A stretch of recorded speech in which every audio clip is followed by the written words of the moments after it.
So, Champ, we are glad to be here with you today.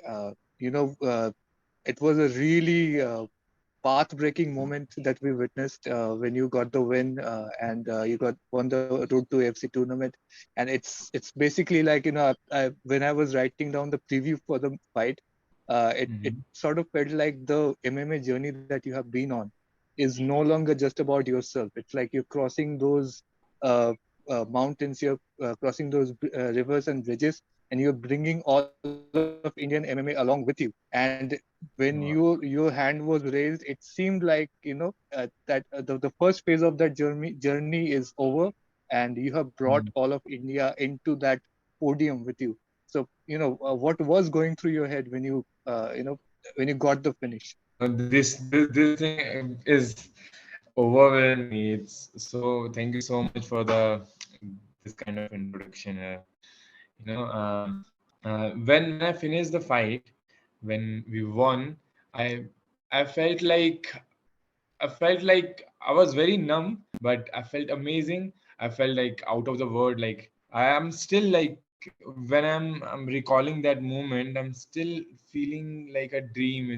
Is it true? Is it like have you done it? Because these kind of dream are like you always dream this kind of dream, but in back of your head you are like ये पूरा होगा या नहीं होगा ऐसे सपने आपको हमेशा डाउट रहते हैं और आपसे ज्यादा लोगों को डाउट रहते हैं लोग आपको बोलते रहते हैं डाउट है so I don't know it was amazing it was it was like yeah बोल सकते हैं कि हमने एक स्टार्ट कर दिया है और स्टार्टिंग हो चुकी है अभी बहुत मेहनत करनी है हमें बहुत आगे जाना है लेकिन हाँ एक स्टार्ट हो चुका है अब रास्ता दिख चुका है हमें अच्छा, so जब हम पिछली बार बात कर रहे थे, you were telling me that कि ये फाइट से पहले बहुत एक्साइटमेंट होता है, बहुत नर्वसनेस भी होती है, and hmm when the fight is over you don't feel much, जैसे कि ये हो गया है। इस या बार कुछ डिफरेंट लगा? इस बार मुझे फाइट के बाद तो ऐसा कुछ डिफरेंट नहीं लगा लेकिन हाँ फाइट के बाद जब मैं डेना वाइट से मिला फाइट के बाद जैसे ही हम फाइट के बाद आप मेडिकल रूम में जाते हो डॉक्टर आपको चेक करते हैं उससे पहले मुझे उनका यूएफसी के क्रू एक रूम पे ले गए वहाँ पे डेना वाइट और उनके साथ में कुछ लोग फाइट देख रहे थे तो डेना वाइट ने मुझे वेलकम किया मुझसे ऑटोग्राफ भी मांगा मैंने नहीं दिया नहीं लेकिन उन्होंने बोला कि वेलकम टू द यूएफसी और we are very happy to welcome you और वगैरह वगैरह और मुझे वो काफी अच्छा लगा मुझे लगा कि चलो मतलब जो इस कंपनी का ओनर है इस कंपनी को जो ओन करता है जो हेड है वो रिकॉग्नाइज कर रहा है कि इंडियन एमएमए एथलीट को इंडियन एमएमए टैलेंट को तो हाँ हम सही रास्ते में हैं Awesome. Of course, जीतने के बाद you have that process that you talked about कि थोड़ा घर पे जाना है, दोस्तों से मिलना हम्म है, हम्म disconnect from this crazy environment and sort of hmm ground yourself. वही हम्म। प्रोसेस हुआ क्या इस बार भी, या फिर इस बार नहीं सेलिब्रेशन इस इतना बार ज्यादा हुआ? बिल्कुल बिल्कुल वो प्रोसेस नहीं हुआ मैं अभी भी सोच रहा हूँ कब वो प्रोसेस होगा कब मैं ऑब्वियसली मैं देहरादून गया मैं घर गया मैं फैमिली से मिला लेकिन जब से मैं वेगस से मैंने फ्लाई बैक किया है मैं भाग ही रहा हूँ कभी कुछ और अब तो मैं ट्रेनिंग में वापस आ गया हूँ पिछले 2 वीक से 2 वीक से मैं ट्रेनिंग पे ज्यादा ज्यादा फोकस कर रहा हूँ लेकिन मैं देहरादून में भी था तो कभी किसी से मिलना आपको मैं चाहता हूँ कि एमएमए प्रमोट हो मैं ये चाहता था कि मैं अपने दोस्तों के साथ बैठूं पहाड़ों में जाऊं तो एक ट्रैकिंग करूं लेकिन मुझे किसी ने बोला यही टाइम है जब आप इंडियन एमएमए को पुश कर सकते हो और एक प्रमोट कर सकते हो यूएफसी को प्रमोट कर सकते हो अपने आप को कर सकते हो ये टाइम सबसे अच्छा है और अब इंडियन एमएमए के बारे में लोग इतना नहीं जानते हैं क्रिकेट नहीं है अभी अभी ऐसा नहीं कर सकते हम कि नहीं अब मैं जीत गया अब लोगों तक बात पहुंच जाएगी आपको बात पहुंचानी पड़ेगी आपकी रिस्पॉन्सिबिलिटी है ये तो मैंने बहुत कोशिश करी मैं बॉम्बे भी गया मैंने बॉम्बे में भी कई बड़े पॉडकास्ट इंटरव्यूज दिए जिनका नाम है और मैंने काफी दिल्ली में भी देहरादून में भी हर जगह जगह जाके मैंने ट्राई किया कि मैं इंडियन एमएमए को प्रमोट करूं तो तो ऐसा ही रहा है अभी तक, वो टाइम नहीं मिला। मैं सोच रहा हूँ 2 दिन के लिए वापस देहरादून जाऊँगा और दोस्तों के कुछ नहीं, फ़ोन स्विच ऑफ करके एक बार दोस्तों के साथ बैठूँगा। अच्छा, तो फैमिली से काफी अच्छा रिस्पॉन्स आया होगा, दोस्तों से भी, और जो भी जान पहचान वाले हैं। हाँ, हाँ, वो अब आप जब आपको आपको सब लोगों से आपको ठीक है, आपकी जब लोग तारीफ़ करते हैं, लेकिन जब आपकी फैमिली आप पे वो ट्रस्ट दिखाती है, यार आपकी फैमिली आपको बोलती है कि चलो ठीक है, यू मेड अस प्राउड, तो उसका वो होता है, मतलब आपको लगता है, जब आपको लगता है कि आपकी मम्मी को, आपकी माँ को जब उनके रिलेटिव्स बोल रहे हैं, उनकी तारीफ़ कर रहे हैं, बोल रहे हैं कि बहुत अच्छा किया अंशुल ने, तो वो जो उनको प्राउड फ़ील होता है, उनकी आँखों में दिखता है, तो वो आपको वो मैटर करता है। बाकी सारी चीज़ें तो आज है, कल नहीं है ना, लेकिन हाँ। तो what is the plan now? मैंने सुना था कि लेग में थोड़ी सी इंजरी थी, वो रिकवर भी हो चुका है और आप क्विक टर्न अराउंड की सोच रहे हैं अभी? हाँ, एक इंजरी है मेरे लेग पे, वो काफ़ी टाइम से है, और क्योंकि ये टूर्नामेंट था तो हम उसको एड्रेस नहीं कर पा रहे थे, क्योंकि कैंप टू कैंप कर, पहले सिंगापुर वाला कैंप किया, फिर अबू धाबी वाला सेमीफाइनल, फिर फाइनल, तो अराउंड 1 साल से ज़्यादा हो गया हम सिर्फ कैंप में ही हैं। मैंने रोड टू एफसी पहली जून में थी, तो अप्रैल से प्रिपेयर करना स्टार्ट, ऑलमोस्ट 1 साल हो गया है। तो 1 साल से हम सिर्फ कैंप में मैं ट्रेनिंग कर रहा हूँ लगातार। डैमेज मेरा पहले कैंप से ही होना स्टार्ट हो गया था लेग्स में, 2-3 इंजरीज़ हैं, जो पहले कैंप से ही होने लग गया था, लेकिन हम रुक नहीं सकते थे, क्योंकि मैं मेरे को डॉक्टर के पास जाना भी ज़्यादा सही नहीं लगता है। मैं फिज़ियो को दिखाता हूँ, लेकिन मैं डॉक्टर के पास नहीं जाता हूँ अगर फाइट है पास में। क्योंकि अगर आपको डॉक्टर बोल देगा, "अरे! ये तो सीरियस इंजरी है", तो आपके दिमाग में वैसे ही डाउट हो जाएगा, तो आप वैसे ही आप एक डाउट लेके फाइट में जाओगे। तो मैं, लेकिन इस बार मैंने डॉक्टर को दिखाया और काफ़ी डैमेज हो चुका था। लेकिन हाँ, मैं उसको रिकवर कर रहा हूँ, ऑलमोस्ट रिकवर हो चुका है। कुछ चीज़ें मैं नहीं कर रहा हूँ। लेकिन हाँ, वो रिकवर हो जाएगा और हम फाइट जल्दी से जल्दी करेंगे। ऑसम। तो आपका टर्न अराउंड कितना, कौन सा मंथ आप टारगेट कर रहे हैं? Second half of the year? मैं तो टारगेट जितना जल्दी हो सके कर रहा हूँ, लेकिन मेरे को अभी-अभी रियलाइज़ हुआ कि यूएफसी में ऐसा नहीं है कि आप फाइट करना चाहोगे तो कर लोगे। वो भी पहली फाइट। पहली फाइट ऐसा नहीं है, क्योंकि लिमिटेड फाइटर्स हैं, कई फाइटर्स के शेड्यूल्ड हैं, जैसे लास्ट कार्ड में 4 लाइट वेट ने फाइट करी। तो मेरी मैनेजमेंट और मेरे कोचेज़, मैं भी ट्राई कर रहे हैं कि हमें फाइट जल्दी से जल्दी मिल जाए, लेकिन काफ़ी फाइटर्स का शेड्यूल्ड है पूरे साल में कि वो अभी-भी खेल रहे हैं। काफ़ी फाइटर्स फाइट नहीं करना चाहते किसी न्यूकमर से। बहुतों से पूछा गया है, वो बोल रहे हैं कि हम 2 या 3 फाइट जो यूएफसी में खेल चुके हैं, वो चाहते हैं कि उनको कोई रैंक्ड फाइटर मिले, तो वो भी फाइट नहीं करना चाहते। तो अभी ये डिस्कशन हो रहा है कि क्या किसी नया कोई लाइटवेट आएगा, और क्योंकि मेरी भी पहली यूएफसी फाइट होगी और उस किसी और जिसकी पहली यूएफसी फाइट हो, ऐसा कोई ओपोनेंट मिले, लेकिन होपफुली मैं अक्टूबर में तो डेफिनिटली खेल रहा हूँ, जो अबू धाबी वाला कार्ड है। मुझे वहाँ उस कार्ड में खेलना है, क्योंकि मैं लास्ट टाइम जब था, रोड टू यूएफसी 1 दिन बाद हुआ था, जब इस्लाम वर्सेस चार्ल्स ओलिवेरा था। तो ये 1 दिन बाद हुई थी रोड टू यूएफसी का सेमीफाइनल, तो जब मैं फाइट देखने गया था वो। हुँ, मेन इवेंट नहीं देख पाया था, लेकिन मैंने बाकी फाइट देखी थी, पीटर वर्सेस शॉन ओमाली भी हुई थी। तो उस टाइम मैंने सोच लिया था, इस अरीना में तो पे पर व्यू में खेलना ही खेलना है, तो वो कार्ड तो मैं डेफिनिटली खेल रहा हूँ। ऑसम। तो पहली बार आपको शायद मतलब इंडियन फैंस के सामने खेलने का मौका मिलेगा, क्योंकि अब तक तो अरीना खुला भी नहीं था, और आप तो एपेक्स में फाइट किए। हाँ। तो आप तो you have fought in like big arenas in front of fans before, and this was the first time आप एपेक्स में जाके खेले।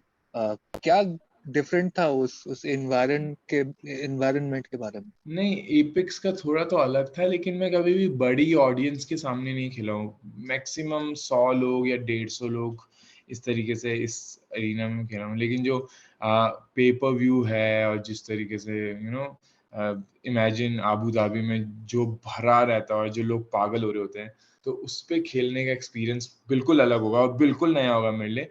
एपेक्स में ऐसा है, एपेक्स में खेलने का एक्सपीरियंस है, आप आपको लगता ही नहीं है कि आप किसी बड़े अरीना में नहीं हो, क्योंकि जिस तरीके से म्यूजिक और लोग होते हैं, भरा रहता है एपेक्स भी। आई थिंक 200-300 लोगों की कैपेसिटी होगी उस स्टेडियम की, लेकिन वो भरा रहता है। मुझे बहुत कुछ मोमेंट्स हैं जो सररियल है, मुझे अभी तक विश्वास नहीं होता है, लेकिन मेरे को लगता है कि हाँ, मेड फॉर दिस। अगर कोई किसी इंडियन ने इस जगह पे जाके रिप्रेजेंट करना था और ऐसी चीजें एक्सपीरियंस करनी थी, तो वो मुझे ही होना था। मैं नहीं तो कोई हो, कौन? That is awesome. तो यही एक सिचुएशन हो गया है अभी, because Indian MMA you more or less become the face of Indian MMA अभी। क्योंकि अभी you are the most popular fighter very easily.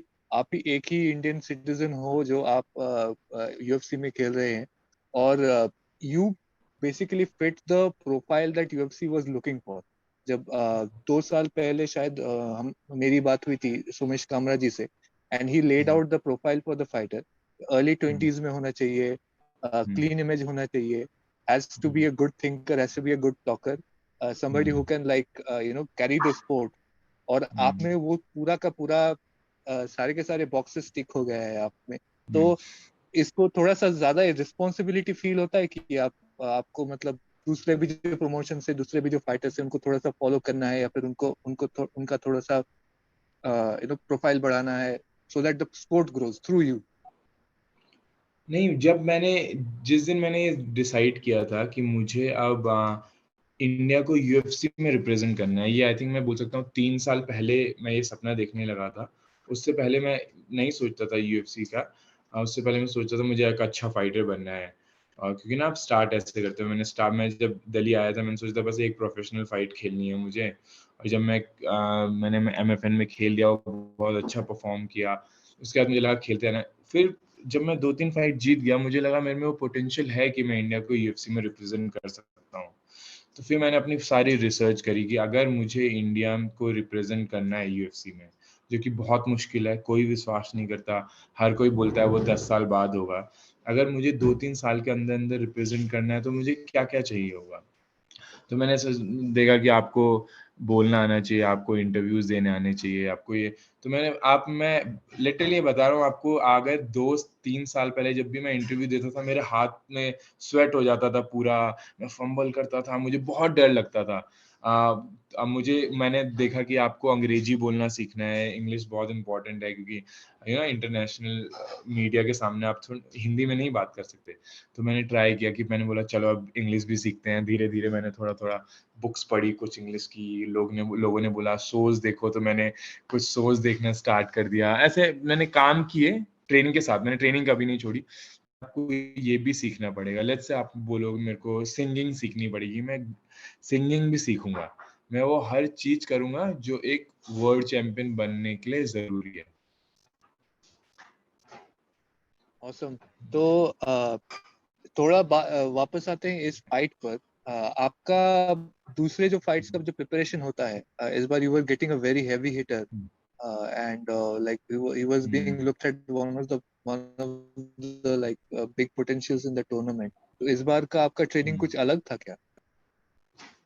इस बार का ट्रेनिंग अलग नहीं था, सिस्टमैटिक हो गया था ज़्यादा, क्योंकि आप जैसे-जैसे करियर में आगे बढ़ते हो, कैंप टू कैंप करते हो, तो आपको रियलाइज़ होता है अच्छा पहले कैंप में मेरी जो गलतियाँ थी, वो इस बार नहीं करनी थी। जो मेरी इंजरीज़ थी, उसको उसको पहले मैंने रिकवर होने दिया। फिर कुछ एरियाज़ में जैसे अगर मेरे नी में इंजरी थी, तो मैंने ग्रैपलिंग नहीं किया। फर्स्ट मंथ मैंने कैंप का पहला मैंने ग्रैपलिंग नहीं किया, मैंने उसको रिकवर होने दिया। तो आप धीरे-धीरे चीज़ें सीखते हो, ऐसा कुछ अलग नहीं था। हमने गेम प्लान पहली बार मैंने गेम प्लान ऐसा रखा जो स्ट्राइकिंग और ग्रैपलिंग दोनों इक्वल होना चाहिए, ऑल्दो ग्रैपलिंग ज़्यादा दिखी उस फाइट में। लेकिन हमने प्लान ये किया था 50% हम ग्रैपलिंग करेंगे और 50% स्ट्राइकिंग करेंगे। तो ये मैं बोल सकता हूँ, ये पहली बार मैंने ऐसा गेम प्लान किया, मेरे कोचेज़ ने बनाया, जिसमें हम स्ट्राइकिंग का भी प्लान है और ग्रैपलिंग का भी है।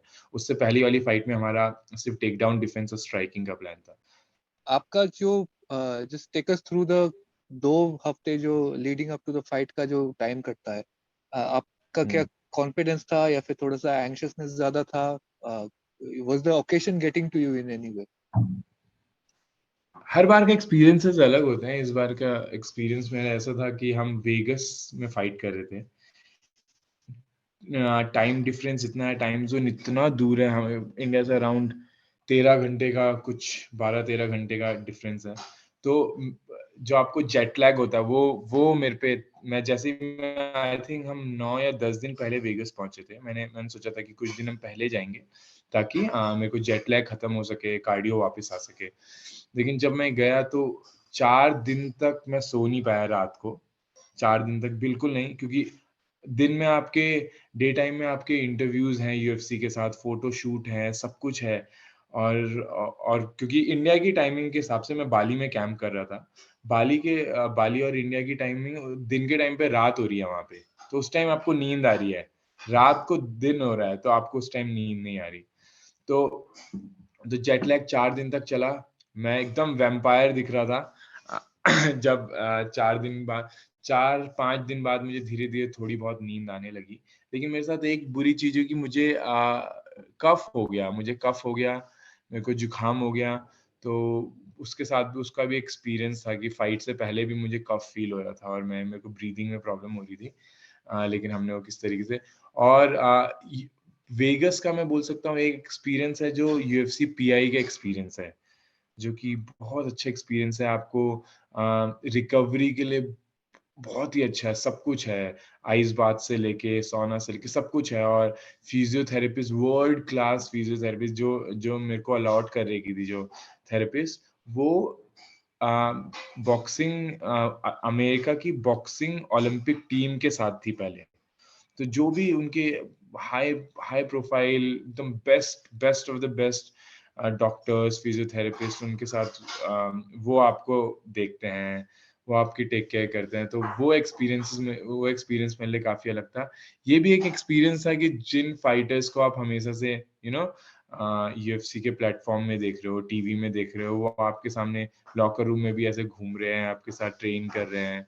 तो वो भी एक एक्सपीरियंस था जो आपको आपको लगता है कि ठीक है, मतलब मैं भी पहुंच सकता हूँ, मैं भी वहां जा सकता हूँ। क्योंकि आप जब चैंपियंस देखते हो, मेरा एक फिजियोथेरेपी सेशन था, उसमें मैं गया, मेरे लेग का प्रॉब्लम था कुछ, तो डील कर रहे थे उसके साथ। तो लेफ्ट साइड में आके ब्रेंडन मेरेनो थे और राइट साइड में मेरे एल्जेमिन स्टर्लिंग थे। तो दो चैंपियन, करंट चैंपियन के साथ हो आप सुन रहे हो, आपको लग रहा है इनके पास वो चीजें हैं जिसके लिए मैं ये भाग रहा हूँ, जिसके लिए मेरा सपना है। तो आपको अच्छा लगता है इस तरीके से उन लोगों से मिलके, जो चैंपियंस हैं, जिन्होंने वो सपने पूरे किए हैं जो आपके अभी हैं। तो वो एक्सपीरियंस कमाल का था। वो वेगस वेगस का फाइट वीक मैं अभी तक बोल सकता हूँ आज तक का मेरा सबसे अच्छा फाइट वीक था। और मैंने ऑब्वियसली हर कैंप में कुछ ना कुछ प्रॉब्लम होती है, क्योंकि कभी आप वेट कट से डील करते हो, कभी आप इंजरीज से करते हो, आप बीमार कभी भी हो सकते हो, क्या पता आप। क्योंकि वेगस मैंने सोचा हुआ है, अब मैं जब भी इतना दूर फाइट करूंगा, यूएस या कनाडा या यूरोप, मैं हमेशा 1 महीने पहले जाऊंगा। मैं नहीं चाहता कि मैं जाऊं और रिस्क लेके कहीं बीमार हो जाऊं, कुछ हो जाऊं। तो लेकिन हाँ, ओवरऑल एक्सपीरियंस बहुत कमाल का था। तो थोड़ा सा तबीयत भी खराब था, जेट लैग था, इसमें वेट कट का कोई एक्स्ट्रा प्रॉब्लम नहीं हुआ? वेट कट का इतना प्रॉब्लम नहीं हुआ, क्योंकि वेट कट बहुत अच्छे से किया, यूएफसी भी हैंडल कर रहा था मेरा वेट कट। तो जैसे ही मैं वहाँ पहुंचा, उसके बाद जो भी मेरा मील प्रोग्राम हो रहा था वो यूएफसी के थ्रू हो रहा था, और डाइटिशियन वो हेल्प कर रहे थे मुझे। वेट कट का इतना प्रॉब्लम नहीं हुआ, क्योंकि ये मैंने बोला नहीं है किसी को, लेकिन मैं फाइट के बाद, जब मुझे बुखार हुआ, मुझे फाइट के बाद बुखार हो गया था, फीवर था 102 का। तो मैं डॉक्टर से मिला, तो डॉक्टर को मैंने पहले बता रखा था मुझे कफ हुआ है, तो उन्होंने मुझे बोला आपको कोविड है। मैंने बोला कोविड नहीं हो सकता मुझे, क्योंकि मेरे को फाइट से पहले बुखार नहीं हुआ, मुझे फीवर नहीं हुआ फाइट से पहले। तो उन्होंने बोला ये थोड़ा वियर्ड है, क्योंकि आगे सारे सिम्टम्स, जो कफ है, कुछ नया तो कोविड चल रहा है, तो उसके हिसाब से आपको होना चाहिए। तो आई डोंट नो, क्या पता कौन सी डिवाइन पावर ने बोला कि नहीं, बुखार नहीं होना चाहिए इसको। लेकिन उससे पहले मुझे काफी कफ था। मैं फाइट से जस्ट एक रात पहले भी सिर्फ कफ की वजह से सो नहीं पाया, कि मैं बहुत ज्यादा खांस रहा था और जुकाम भी था मुझे। और बैक स्टेज में भी मुझे काफी प्रॉब्लम लग रहा था जब मैं वार्म अप कर रहा था। लेकिन वही है कि ये बहुत कॉमन चीज है, ऐसा नहीं है कि ये मेरे साथ हुआ और इसमें पिटी वाली बात बोल रहा हूँ मैं, ये हर फाइटर के साथ आपको किसी ना किसी चीज से डील करना पड़ता है। तो You even powered through COVID. That's new. Uh, तो अभी तो so you went into the fight a little bit diminished, तो health था, लेकिन when you went through the first round आपका opponent ज्यादा tired दिख रहा था आपसे, तो can you take us through the fight? क्या surprise किया आपको उसके game plan के बारे में, और क्या काम किया आपके लिए? मेरे को जो एक चीज थोड़ी सी अजीब सी लगी कि वो बिल्कुल फुल पावर के साथ कुछ भी थ्रो कर रहे थे और वो काफ़ी दिख रहा था। मतलब जब आप फाइट में जाते हो तो आप थोड़ा फेक करते हो, आप ट्राई करते हो कि मेरे मूवमेंट ज़्यादा दिखे ना। उनके साथ वो जेका पूरी सब कुछ पावर के साथ थ्रो कर रहा था। तो उसके स क्योंकि आपने कभी ऐसा देखा नहीं है जो पूरी पावर के साथ सब कुछ दिखा के थ्रो कर रहा है, तो आपको थोड़ा-सा वियर्ड लग रहा था। मेरे को वो थोड़ा-सा एडजस्ट करने में टाइम लगा कि व्हाट इज़ ही डूइंग? लेकिन एक बार जब मैंने एडजस्ट कर लिया तो सब कुछ ठीक था। मुझे एक चीज़ से मैं बहुत सरप्राइज़ था कि ग्राउंड गेम काफ़ी अच्छा था जेका का और वो काफ़ी टेक्निकल था। जब मैं सेकंड राउंड में मैं काफ़ी टाइम लगा मुझे फिनिश करने में वो फाइट।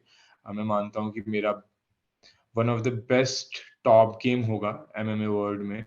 मैंने बहुत अच्छे फाइटर्स के साथ ट्रेन किया है, जो चैंपियंस रहे हैं ब्रेव में, यूएई वॉरियर्स में, यूएफसी के x UFC fighter, UFC fighter. Top game मैं बोल सकता हूँ कि अगर मैं टॉप पे हूँ तो मेरा वो गेम बहुत स्ट्रांग है, मैंने बहुत काम किया उस पे। लेकिन जिस तरीके से जेका ने डिफेंड किया, बहुत टेक्निकल डिफेंस था वो, तो मैं उससे थोड़ा-सा सरप्राइज़ था, लेकिन हाँ, मैं हमेशा एक स्टेप आगे था। हाँ, so it was actually a bit surprising कि कितना dominant था आपका गेम। हुँ। तो आपने क्या उसका टेप स्टडी किया था, या फिर कोच के साथ डिस्कशन हुई थी? इसका गेम प्लान बना बना कैसे था आपके लिए? हाँ, हमने काफ़ी काफ़ी स्टडी किया था। कोचेज़ ने बहुत स्टडी किया था कि वो इस तरीके से थ्रो करता है। लेकिन एक चीज़ जो उसके बावजूद भी मुझे सरप्राइज़िंग लगी कि वो हर चीज़ कितने पावर से थ्रो करता है, जो कि एमएमए में सही नहीं है। आप इतना दिखा के कुछ थ्रो करोगे तो अब काउंटर्स आने के चांसेस बहुत ज़्यादा है। तो और आज की डेट में कोई वैसा गेम खेलता है नहीं जनरली। वो भी उस लेवल पे, इतने बड़े लेवल पे, तो वो मेरे लिए थोड़ा सरप्राइज़िंग था, लेकिन अ, मैंने धीरे-धीरे एडजस्ट कर लिया था वो, और गेम प्लान यही था कि हम स्ट्राइकिंग करेंगे और जब वो एक्सपेक्ट नहीं कर रहे होंगे टेक डाउन, तब हम टेक डाउन करेंगे। अ, लेकिन वो डिस्टेंस क्लोज़ का काम जेका ने ही कर दिया था, वो उसकी उनकी गलती थी कि जिस तरीके से वो सब कुछ पावर के साथ आ रहे थे, मेरा काम था डिस्टेंस क्लोज़ करना ग्राउंड पे ले जाने के लिए। तो वो उन्होंने मेरे को हेल्प करी डिस्टेंस क्लोज करने के लिए और फिर हम ग्राउंड पे ले गए फाइट। ऑसम। तो अभी तो आपका जो अभी तक जो फाइट्स हुए हैं, वो दूसरे ओपोनेंट्स जो सारे थे वो एशिया से ही थे। एंड अभी तो आपको थोड़ा सा एक्सपीरियंस हुआ होगा, जो European, American, south American fighters हैं, और उनका स्टाइल कैसा होता है, और उनके साथ ट्रेनिंग करके कैसा लगता है। तो आपको लगता है कि अगर आपको बाहर का, एशिया के बाहर का ओपोनेंट अगर मिले अगले फाइट में, आपका ट्रेनिंग थोड़ा सा अलग होगा, या फिर किसी एरिया पे आपको ज्यादा काम करना पड़ेगा? नहीं, ऐसा नहीं, मैंने फाइट नहीं किया अभी तक अमेरिकन्स के साथ या साउथ अमेरिका या नॉर्थ अमेरिका फाइटर्स के साथ, लेकिन मैंने ट्रेन बहुत किया है। मैंने स्पारिंग बहुत करी है। मेरे मेन मैं जब थाईलैंड में था तो मेरे मेन ट्रेनिंग पार्टनर एक मेक्सिको से थे, एक यूएस से थे, एक स्विट्जरलैंड से थे। तो मेरा एक्सपीरियंसेस बहुत है अमेरिकन फाइटर के साथ। तो ऐसा कुछ नहीं होता है कि अगर वो अमेरिकन फाइटर है तो उसकी रेसलिंग डोमिनेटिंग है, ऐसा नहीं है। मैं रशियन फाइटर्स के साथ भी मैंने ट्रेन किया है, जो कि जिनकी रेसलिंग बिल्कुल खराब है। तो वो ऑब्वियसली दागिस्तान एक ऐसा एरिया है जहाँ पे रेसलिंग सबकी अच्छी है, क्योंकि वहाँ पे सब स्टार्टिंग में रेसलिंग ही करते हैं। बट स्टिल मैं आप यूएफसी फाइटर्स देख लोगे कुछ जो दागिस्तान से हैं और जो रेसलिंग डोमिनेटिंग गेम नहीं है उनका, स्ट्राइकिंग डोमिनेटिंग। तो जिम्स की बात होती है, अपने-अपने स्टाइल की बात होती है।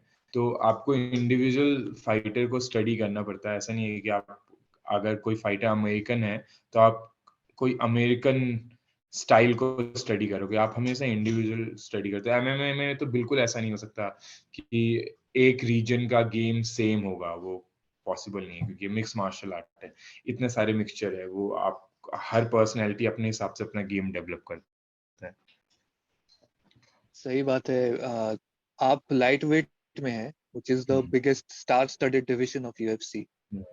Makhachev है, कॉनर मैग्रेगर अभी वापस आ रहा है, and you've noticed this that a lot of the fighters have developed a persona. उनका एक अपना स्टाइल होता है, कुछ बोलने का अंदाज होता है, या फिर कोई एक लाइफस्टाइल ब्रांड होता है जो वो पोर्ट्रे करते हैं। अभी तक आपको मैंने कोई वैसा मतलब कोई पर्सोना बनाते हुए नहीं देखा है। You are staying true to your own self.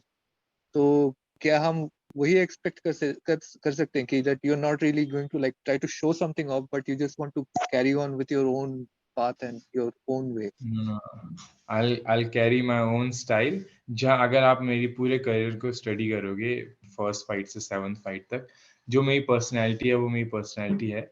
आपको वो इंटेंसिटी ज़्यादा दिख सकती है क्योंकि बड़े स्टेज में कैमरास ज़्यादा होते हैं, आपको ज़्यादा दिखाया जाता है, तो और स्टेज इतना बड़ा है, आप इंटेंसिटी ज़्यादा हो सकती है, लेकिन मैं रहूँगा यही। मेरे को थोड़ा सा कम समझ में आता है और मुझे लगता है कि मैं अगर अभी तक यूएफसी में पहुंचा हूँ और मैं एमएफएन का स्टार फेस था, मैं इंडियन एमएमए का फेस हूँ, तो मुझे नहीं लगता कि मुझे कुछ भी चेंज करने की ज़रूरत है। मुझे अपने आप को इम्प्रूव करने की ज़रूरत है, स्किल वाइज, मे बी बोलने में, मे बी मुझे क्योंकि कुछ चीज़ें तो चेंज होंगी। अब धीरे-धीरे मैं यूएफसी में जाऊँगा, मेरा पे चेक बढ़ेगा, तो ऑब्वियसली मैं हमेशा से अच्छा पहनने वाला रहा हूँ मैं। मेरे पास जब पैसे भी नहीं होते तो मैं तब भी एक ना सरोजनी से एक अच्छी-सी टी-शर्ट ढूँढ के ले आता था। तो जब मेरा पे चेक बढ़ेगा, आप मुझे देखोगे और अच्छा पहनते हुए, वो मेरी पर्सनैलिटी है। मेरी पर्सनैलिटी है कि मैं चिल करता हूँ, रिलैक्स्ड आदमी हूँ, हम्बल हूँ। ये मैं हूँ, इसमें मैंने ऐसा नहीं है कि मैं हम्बल होने का ट्राई कर रहा हूँ। हर कोई मुझे बोल रहा है कि आप हम्बल हो, मुझे तो समझ में ही नहीं आता कि हम्बल क्यों ना हो मतलब। मैं जिस जगह से आया हूँ, या तो मैं किसी बहुत ही रिच फैमिली से आया होता तो मेरे को समझ में आता कि मैं थोड़ा-सा किसी चीज़ का एटीट्यूड है। मैं जिस जगह से आया हूँ वहाँ पे आप कैसे रहोगे? पहाड़ों का इंसान कैसे कैसे उसमें ईगो आएगा और कैसे एटीट्यूड आएगा? क्योंकि आपने देखा हुआ है कि आप नेचर के सामने कितने छोटे हो। जो मेरी पर्सनैलिटी है वो रहेगी। हाँ, कुछ चीज़ें मैं चाहूँगा, मुझे वॉचेस बहुत पसंद है, तो मैं आप मेरे को नई-नई अच्छी-अच्छी वॉचेस के साथ देखोगे। आप मुझे अच्छे-अच्छे सूट का मुझे बहुत शौक है, बहुत अच्छे शूज़ का बहुत शौक है, तो होपफुली जब बड़ा पेचेक होगा तो ये सब के साथ देखोगे आप मुझे। लेकिन हाँ, पर्सनैलिटी यही रहेगी। Awesome. And one final question. आरम है प्रचंड क्यों आपका वॉकआउट सॉन्ग हुआ, और क्या आप बाद में भी यही यूज करेंगे या फिर थोड़ा सा स्विचअप ओह भी माय होगा? God what a song it is. आप देखो कि आप रोंगटे खड़े हो जाते हैं। मैं तो जब भी वो सॉन्ग सुनता हूँ, आप उसकी एक-एक लाइन की एक-एक मीनिंग सुनोगे, तो इससे अच्छा मेरे को नहीं लगता हमारी कंट्री में इससे अच्छा वॉर सॉन्ग है। एटलीस्ट हिंदी लैंग्वेज में तो इससे अच्छा कोई वॉर सॉन्ग नहीं है, और मैं जब भी इसको सुनता हूँ मैं वॉर रेडी हो जाता हूँ। वो सॉन्ग की जो कुछ लाइन्स हैं कि अ, जो जो जान देने के लिए भी तैयार हो, जान लेने के लिए भी तैयार हो, अ, वही तो योद्धा है। तो जो ये कुछ लाइन्स हैं, तो वो आपको वॉर रेडी करती है। मैं ये नहीं बोल रहा हूँ मैं हर टाइम में सुनता हूँ गाना, बिल्कुल नहीं। मैं घर में तो बिल्कुल भी नहीं सुनता हूँ, मेबी जिम में या फिर किसी स्पारिंग से पहले या फिर फाइट से पहले ऑब्वियसली मैं सुनता हूँ सॉन्ग। तो वो मुझे इस तरीके से मोटिवेट करता है कि मैं इस केज में जा रहा हूँ, ये मैंने चूज़ किया है। ये वॉयलेंस और ये स्पोर्ट मैंने चूज़ किया। आप जितना भी बोलो कि ये स्पोर्ट है, लेकिन लास्ट में वो फाइटिंग है। आप केज में जाके फाइट कर रहे हो मैन टू मैन, तो आपको इस तरीके का मोटिवेशन ज़रूरी होता है। तो मेरे ख्याल से वही मेरा वर्कआउट सॉन्ग रहेगा अभी तो, जब तक मैं कोई और ऐसा सॉन्ग नहीं ढूँढ लेता हूँ, जो मुझे इस तरीके से मोटिवेट करता है जैसे आरएम में प्रचंड करता है।